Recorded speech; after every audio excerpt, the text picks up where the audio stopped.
Okay, so this is a completely unrehearsed video. It's about my feelings about the 2018 midterms and more importantly about the 2020 election coming up, and how Democrats have to look at what happened in 2016 and where they go to get to 2020. I was worried, and I turned out to be prescient about it, that Hillary might lose the Rust Belt states, that is to say, Michigan, Wisconsin, and Pennsylvania, because white working class voters weren't going to vote for her and they were going to vote for Trump. And I was right about that. And she lost those states. And now I'm at this point where I'm watching people talk about what needs to happen to win these voters back. And I work with working class white people all day long. I interact with them at my hub, and I also interact with the construction workers. There are construction workers working at Woodfield Mall all the time. And I'm here to tell you that if you want to work, if you want to win white working class voters over, if that's your plan, here's what you can do. Nothing. You can't win them over. They're lost. The Democratic Party of the early 90s, Bill Clinton, betrayed them. To be perfectly honest, put their needs subservient to everything else, got in bed with corporations, became corporate friendly, wanting to turn America to the 21st century. And I'm not saying that was necessarily the wrong thing, but this was the party that was supposed to protect labor. And people like Tim Kaine voted for right to work. They saw very little difference. If you're a white working class man, there's very little difference in terms of the policies of Democrats and Republicans, particularly in the 90s. And, and that's not just Bill Clinton, that's also John Kerry and Al Gore were no better. And Obama, they tried and it didn't really work out to their level, and now they've chosen the Republicans and they're going to die with them. We lost them for a generation. They're not coming back. If you want to win elections, you know what you should do, and this is a hard thing to say because this is not how I view civic responsibility and civic duty and how we should try to approach elections. Best thing you can do is turn out black and brown voters. They've been very loyal and I'm grateful for them, but that's what you do. And best thing you can do is suppress white working class males by showing them that Trump isn't going to do dick to help them. You don't say like, don't vote for Trump, vote for X, because they won't believe you. You just had a bunch of people saying like, I thought Trump stuff was going to work out and nothing did. The farmers were like, I believed in him, and even after the tariffs affected me, I still believed in him. You wait, by 2020, those people they've been had. But if you say like, if you had voted for this Democrat, things would have been better, they're not going to believe you, so don't try. Your best bet is to try to make them jaded and stay home. And that sounds bad, but this is no longer, like high road, high and mighty. I am going to play the game the way it was meant to be played. This is down in the dirt, in the mud. People's lives are at stake. Women's bodies are at stake. Their self-determination is at stake. You don't get to say like, well, I wouldn't want to play a game where I'm trying to suppress people. I mean, it's not really suppression. I mean, they have the right to vote. We're just going to get them to not vote because they're going to think that everyone sucks, which is all we can do. I mean, they're basically Bear fans, and they know they're not going to win, right?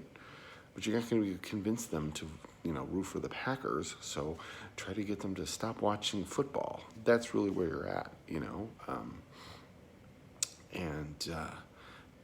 that's the best way to treat it, to be perfectly honest.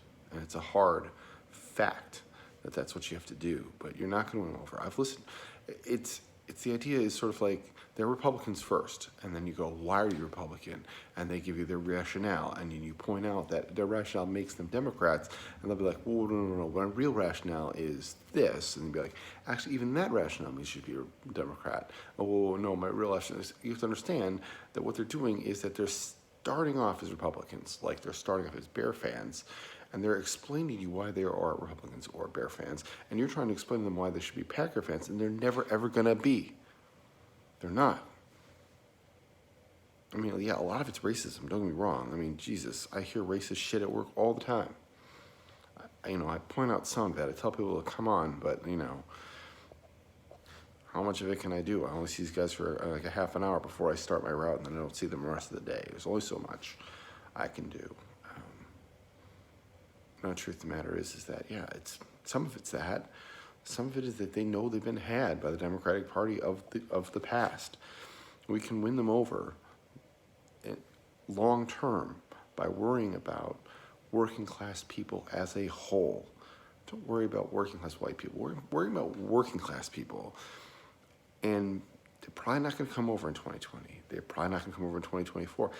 They might start by 2028. That's 10 years from now. And by 2032, they might be back on board. But we lost them. We're not going to get them back. Not yet. Give them a reason to come back. Don't expect them by giving them a reason to immediately come back. Give them a reason to come back. Show them that the Republicans aren't doing anything and let them slowly come back. In the meantime, try to get them to, more important to show them that the Republicans are wrong than that the Democrats are right. And get them to be jaded and not show up to the polling booths. And that sounds horrible, but there's no better way to do it. There's not. They're not going to vote for Democrats. They're not going to do it. And it sucks because in reality, Democrats are the right party for them, but Bill Clinton betrayed them. And I don't want to hear from centrist Democrats that he didn't betray them, because he did. He did. He left them behind. When he embraced neoliberalism with his whole heart, he left them behind. And the truth is that when I voted for Bill Clinton in 1992, I was planning on being a white-collar worker that was sort of, socially liberal and fiscally centrist, and loved that. And I ended up being a working-class man who would, if I knew then what I knew now, I would never have voted for Bill Clinton in the primaries. I would have voted for him in general, but I would have never voted for him in the primaries with it. I did. Hindsight and all that. Anyway. That's all I have to say about that. You can't win over white working class voters.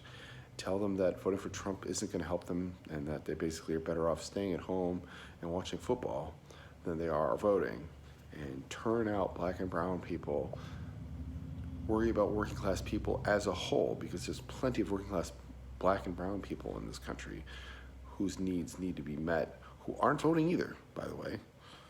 They're not voting. I mean, there are people of color at the mall that work various jobs, and they don't vote because they don't think either party can do anything for them. Those people, I believe, can be converted to the Democratic Party.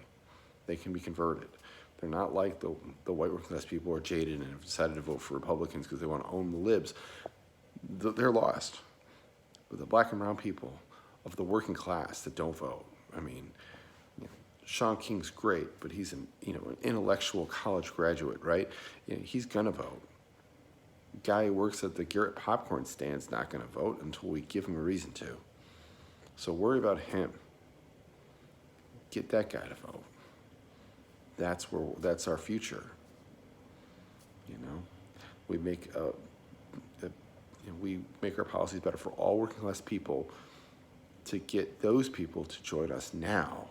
And hopefully, in the long term, white working class people will eventually start coming back. But they're not going to do it right away. You can't win them over. They're Bears fans, and you're asking them to root for the Packers, and that's not going to happen. It's not. Bet is to be like, the Bears suck, you should stay home and watch baseball instead of football. Anyway, that's my take on it. I don't know what else to say.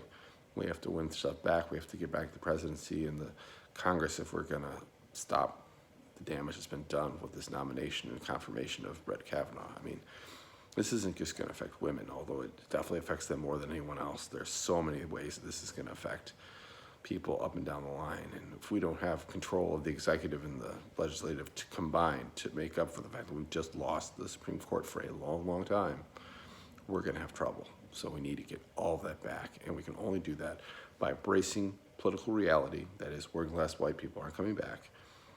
Embrace political reality that we can get black and brown voters to turn out in droves and get us over the finish line. And embrace reality that we're not going to do it by being nice. We're not going to do it by going on the high road, by getting down and dirty and fighting mean. doing stuff that we think of intellectually as dishonest or unfair, and be like, too much is at stake.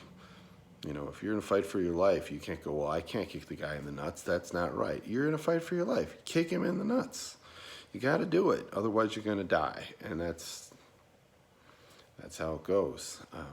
No more Mr. Nice Guy. No more. Roll up the sleeves and fight dirty, because they've been fighting dirty for 20 years, and we've only begun to recognize that. So let's fight dirty. Let's get it done. Good night.